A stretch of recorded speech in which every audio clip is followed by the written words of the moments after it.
नमस्कार, जय हिंद। आप सभी का एक बार फिर से स्वागत है हमारे YouTube चैनल पे।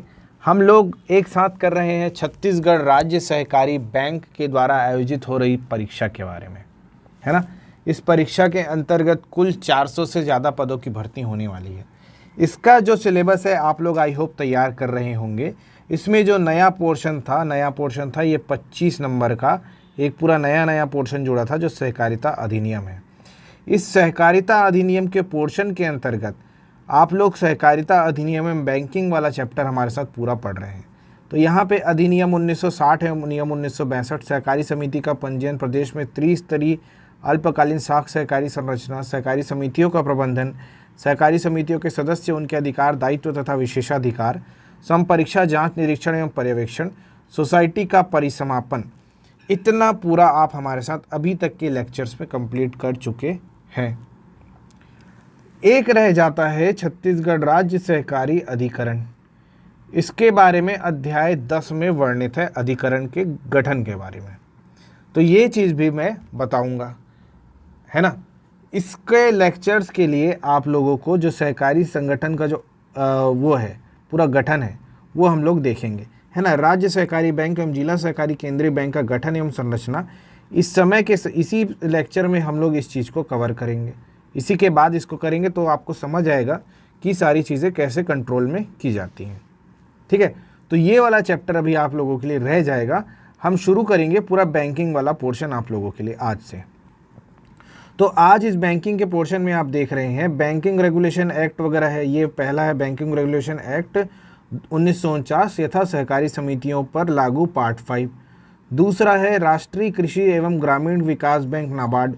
तीसरा है राज्य सहकारी बैंक एवं जिला सहकारी केंद्रीय बैंक का गठन एवं संरचना। चौथा है कार्यशील पूंजी। पांचवा है अंश पूंजी एवं देनदारियां, संपत्ति एवं लेनदारियां। छठवां है बैलेंस शीट। सातवां है लाभ हानि खाता। आठवां है गैर निष्पादित परिसंपत्तियां। नौवां है निक्षेप बीमा और प्रत्यक्ष गारंटी नियम। 10वां है बैंकिंग और लेन देन शब्दावली। 11वां है आप लोगों के लिए जमा एवं ऋण योजनाएं। 12वां है सहकारी बैंकों की साख संरचना। 13 है KYC, एंटी मनी लॉन्ड्रिंग, वित्तीय मानक संकेतकों के संबंधित जानकारी, ठीक है। तो ये सारी चीज़ें आप लोगों के इस सिलेबस के अंदर है। तो इसमें से आज मैं आप लोगों को जो सेकंड पोर्शन है, ये सब अलग अलग टॉपिक है ना। तो इन सब अलग अलग टॉपिक को अलग अलग पूरा इसमें एक एक जो चैप्टर है छोटा छोटा वो बनाते जाऊंगा, और आप लोग उसको जल्दी जल्दी से पूरा उसका नोट्स तैयार कर लीजिए। इस नोट्स का पूरा आप लोगों को PDF हमारे जो एप्लीकेशन है उसमें मिल रहा होगा। कोई डाउट होगा तो भी पूछ सकते हैं, कोई प्रॉब्लम नहीं है, कमेंट कर सकते हैं, हम उसको रिजॉल्व कर देंगे। आज का जो हमारा जो चैप्टर है ये राष्ट्रीय कृषि एवं ग्रामीण विकास बैंक नाबार्ड के ऊपर पूरा बेस्ड है, ठीक है।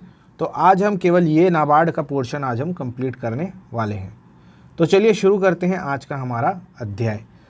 नाबार्ड, राष्ट्रीय कृषि एवं ग्रामीण विकास बैंक।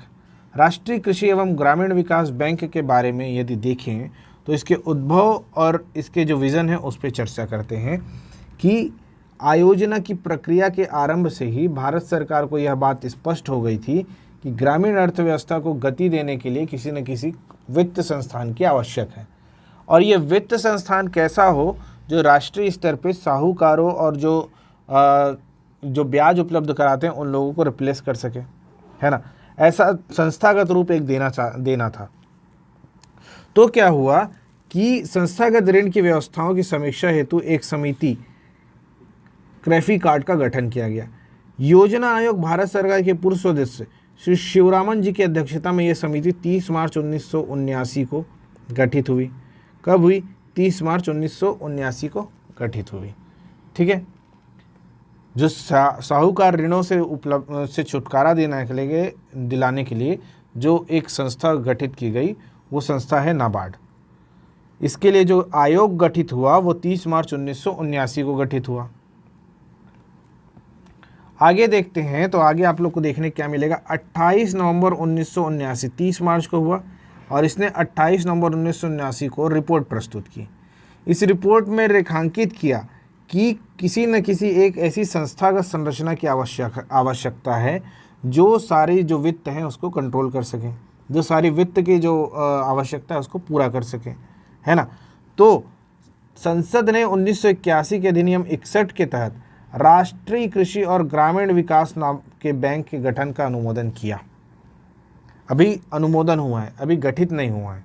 तो गठित कब हो रहा है, आप लोग देख रहे हैं कि ये 12 जुलाई 1982 को ये गठित होकर अस्तित्व में आया। रिजर्व बैंक ने इसको कृषि ऋण कार्यों और तत्कालीन कृषि पुनर्वित्त और विकास निगम के कार्यों को अंतरित कर दो चीज़ों को लिए मिलकर वापस बना था। कृषि पुनर्वित्त सहायता के लिए एक बैंक और विकास निगम नामक एक संस्था थी, और कृषि ऋण कार्य बोल के एक संस्था थी। दोनों को ही मिला के इन्होंने क्या किया कि एक संस्था बनाई, नाबार्ड। और ये नाबार्ड अस्तित्व में आया कब, 12 जुलाई 1982 को। 12 जुलाई 1982 को नाबार्ड की स्थापना हुई, अस्तित्व में आया। यह प्रधानमंत्री श्रीमती इंदिरा गांधी जी के द्वारा 5 नवंबर 1982 को राष्ट्र की सेवा में समर्पित किया गया। ठीक है, 1982 में ये चीज़ राष्ट्र की सेवा में समर्पित हो गया। ठीक है ना। इसके बाद यहाँ पे जो दिया है ये आप लोगों के लायक नहीं है, इसको नहीं पढ़ेंगे तो भी चल जाएगा। नाबार्ड में भारत सरकार का पूर्ण स्वामित्व है, इसमें किसी और का कोई हस्तक्षेप नहीं है। मतलब ये 100% गवर्नमेंट बैंक है। ठीक है। इसका विज़न क्या है, इसका विज़न है ग्रामीण समृद्धि के लिए जो राष्ट्रीय विकास बैंक के रूप में कार्य करना। और इसका मिशन क्या है कि सहभागिता, संधारणीयता और समानता पर आधारित वित्तीय और गैर वित्तीय सहयोगों, नवोन्मेषों प्रौद्योगिकी और संस्थागत विकास के माध्यम से समृद्धि लाने के लिए कृषि एवं ग्रामीण विकास का संवर्धन करना। ठीक है, ये इसका मिशन है। पूछेगा नहीं, बस पढ़ दिया मैंने इसको भी। फिर आप लोगों के लिए इसके कार्य आप लोगों को इम्पॉर्टेंट है। नाबार्ड क्या क्या कार्य करता है। नाबार्ड बेसिकली 3 तरीके के कार्य करता है। एक तो वित्तीय कार्य करता है, एक करता है विकासात्मक कार्य, और एक करता है पर्यवेक्षण का कार्य। ठीक है ना। ये 3 तरीके का काम करता है। तो वित्तीय कार्य के अंतर्गत क्या क्या करता है, प्रत्यक्ष वित्त प्रदान करता है। जो फूड पार्क और खाद्य प्रसंस्करण इकाइयों के लिए जो ऋण प्रदान करता है वो नाबार्ड प्रदान करता है। गोदाम कोल्ड स्टोरेज के लिए जो ऋण प्रदान करना है वो, विपणन फेडरेशंस को जो ऋण प्रदान करना है वो, RIDF के लिए जो ऋण प्रदान करते हैं वो। अभी ये छत्तीसगढ़ में जो योजना चल रही है उसके लिए RIDF एक बहुत बड़ा मतलब कि सोर्स ऑफ रेवेन्यू है छत्तीसगढ़ सरकार के लिए। और सारी जो ग्रामीण अर्थव्यवस्था में जो संचालित जो राज्य हैं उनके लिए नाबार्ड बहुत सारा ऋण प्रदान करती है ना। ये वाला जो चैप्टर है ये मैं आप लोगों को सहकारिता का जो आप लोगों को पढ़ाऊँगा, आर्थिक सर्वेक्षण वाला जो चैप्टर, उसमें आप लोगों को इसको पूरा एक्सप्लेन करूंगा। RIDF के अंदर जो जो हमारे को लोन मिलता है। जो सहकारी बैंक हैं उनको सीधे पुनर्वित्त सहायता कौन प्रदान करता है, नाबार्ड प्रदान करता है ना। जो प्रत्यक्ष वित्त है वो भी, और LTIF का जो वित्त है वो भी यही चीज़ प्रोवाइड करता है। ठीक है ना। लॉन्ग टर्म इन्वेस्टमेंट और फाइनेंस ऐसा कुछ इसका नाम है, फुल फॉर्म मुझे आइडिया नहीं अभी, है ना। ये ऐसा ही कुछ है। तो जो दीर्घकालीन जो वित्त है वो भी प्रदान करने का कार्य कौन करता है, आप लोगों का नाबार्ड करता है। ठीक है। पुनर्वित्त के रूप में ये अल्पावधि ऋण और दीर्घावधि ऋण ये सारे छोटे छोटे बैंक जो हैं उनको प्रदान करता है। गैर कृषि कार्य के अंतर्गत, गैर कृषि क्षेत्र के अंतर्गत पुनर्वित्त के लिए ग्राह्य योजना ये जारी करता है ना। ये इसके कार्य हुए जो कि वित्तीय थे, मतलब यहाँ पे वो प्रॉपर पैसा देगा। फिर इसका जो दूसरा कार्य है वो है विकासात्मक कार्यों को करना। वित्तीय कार्य में ये इतने सारी चीज़ों के लिए प्रत्यक्ष वित्त प्रदान करता है ना। फिर ये विकासात्मक कार्यों में अगर देखें तो ये संस्थागत विकास का कार्य करता है, कृषि क्षेत्र में विकास के कार्य करता है, कृषि क्षेत्र विकास विभाग के लिए कार्य करता है।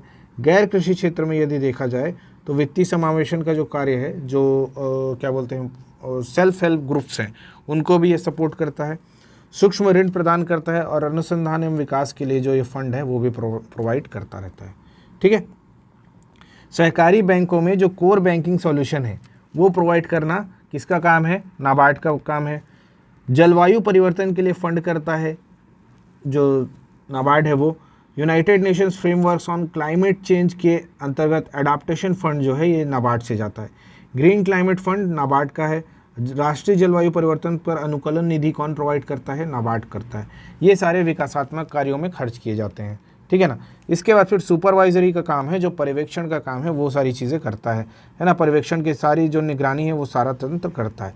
तो इन तीनों में से आप लोगों को जो देखने हैं, अभी यहाँ सहकारी बैंक का हम पूरा पोर्शन है, ये सहकारिता का वो है, तो ये पर्यवेक्षण के अंतर्गत क्या क्या करता है ये चीज़ आप लोगों के लिए इम्पॉर्टेंट है।